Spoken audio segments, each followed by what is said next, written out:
I've lived in Porto without owning a car, and I still haven't looked back once. That's not a hardship story. It's actually the opposite. And by the end of this video, you'll understand exactly why going car-free turned out to be one of the better decisions I made when I moved abroad. If you appreciate me making this type of content, let me know by gently tapping that like button. Let's dive into it.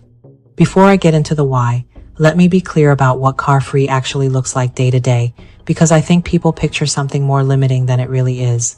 I walk most places. For anything further, there's the metro, the bus, and when neither of those makes sense, a taxi or rideshare. Groceries, doctor's appointments, meeting friends. Almost all of it happens within a walk or a short ride. And the few times a month I genuinely need a car is for spontaneous day trips to Jerez, Vigo, or Lisbon, when it's rented for the day and handed back. Let me walk through what an actual week looks like, because it's less complicated than it sounds. Groceries happen a few times a week at the Pingo Doce supermarket, which is 3 minutes from my door, carried home in bags rather than loaded into a trunk, which sounds like more effort until you realize you're also getting a daily walk built into an errand you used to do without thinking. The metro handles anything further across the city, and it runs often enough that I rarely check a schedule. I just walk to the station, and one shows up. For the handful of times a month I need to get somewhere the metro doesn't reach, a taxi or rideshare covers it, and even with those occasional fares added up, it's still nowhere close to having a car payment, insurance, and fuel cost every single month. I still remember the moment this really clicked for me. Walking to the Santa Catarina Mall, and unexpectedly, it started raining hard, and I had no umbrella. I found the nearest cover, which happened to be a nearby cafe. So, I just had a coffee and waited until it stopped. That was the moment I stopped thinking of car-free living as something I was tolerating and started thinking of it as something I'd actually chosen, on purpose, because it fit the life I was building here. Here's the part that actually explains why this wasn't a hard adjustment for me. Before Porto, I lived in New York City, and I never owned a car there either. Everything, work, errands, seeing friends, ran on the subway. So when I moved to Porto, going car-free wasn't some bold new lifestyle experiment. It was just continuing, the only version of getting around I'd ever really known as an adult.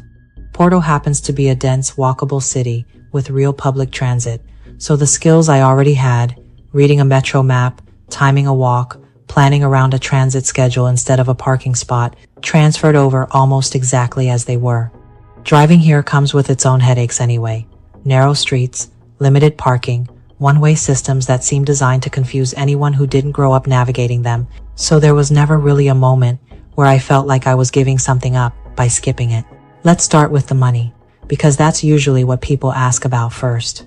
A lot of people who move here budget for a car without questioning it, and end up carrying a payment, insurance, fuel, and parking every single month. Costs that can easily run between 500 and 1,000 euros a month. I never built that line item into my budget in the first place, because I never had one in New York either.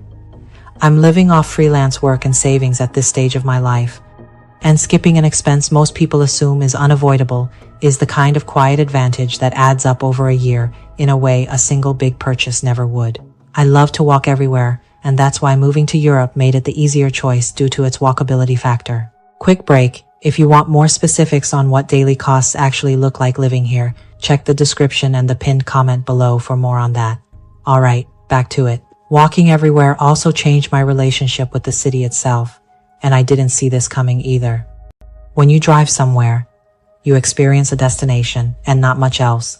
You get in, you get out, you're done. When you walk, you notice the bakery that's always busy at 8 in the morning, the neighbor who sets out water for stray cats, the little plaza that fills up with kids after school. Porto stopped being a place I passed through and started being a place I actually live in a much more literal sense, because I'm moving through it slowly, on foot, every single day. That said, I don't want to pretend car-free living is effortless or right for everyone, because it isn't. There are trade-offs, and I think it's dishonest to leave those out. Grocery runs take more planning, because I can't just load up the trunk, so I go more often and buy less each time. Bad weather is more of an inconvenience when you're walking or waiting for a bus instead of stepping straight into a warm car. And if you're used to spontaneous day trips, the kind where you just decide to drive somewhere on a whim, that spontaneity requires a bit more logistics here. Checking train schedules, or booking a rental ahead of time instead of just grabbing your keys. Big purchases are another real adjustment. Furniture, anything bulky, anything that doesn't fit in a backpack or a couple of grocery bags, means either paying for delivery or just getting an Uber. It's not a deal breaker. It just means planning a little further ahead than I used to, and building that habit was easier than expected. Owning a car is such a default part of adult life in a lot of places that living without one, especially somewhere new, sounds almost impossible until you've actually tried it. A few friends who drive in New York City have visited since, and I've watched that assumption wear off in real time over the course of a single walkable afternoon, once they realize how much of daily life here simply doesn't require a car at all. There's also a bigger factor that made this whole thing possible in the first place, and it's worth naming honestly. Not every city sets you up to live this way. Porto works because it's dense, walkable, and has real public transit connecting most of what you'd need. If I'd moved somewhere sprawling, somewhere built entirely around driving, going car-free wouldn't have been a lifestyle choice. It would have been a daily struggle. So before anyone assumes they can just replicate this wherever they land, it's worth actually checking whether the city itself supports it, because the city does most of the work here, not willpower.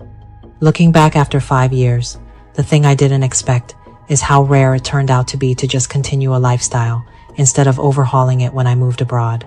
Most of what people describe about expat life is adjustment. New habits, new systems, things you have to relearn from scratch.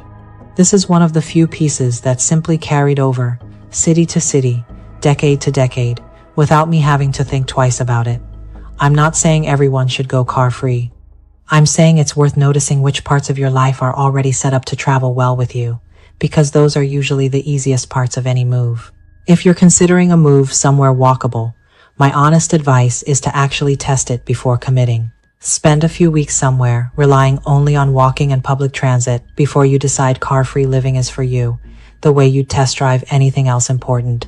It's a bigger adjustment than people expect, but for me, 5 years in, it's one of the few parts of this whole move I'd repeat exactly the same way, without hesitation. And if you want to go deeper on what everyday costs actually look like living here, I made a video on exactly that. You can check it out by clicking right here.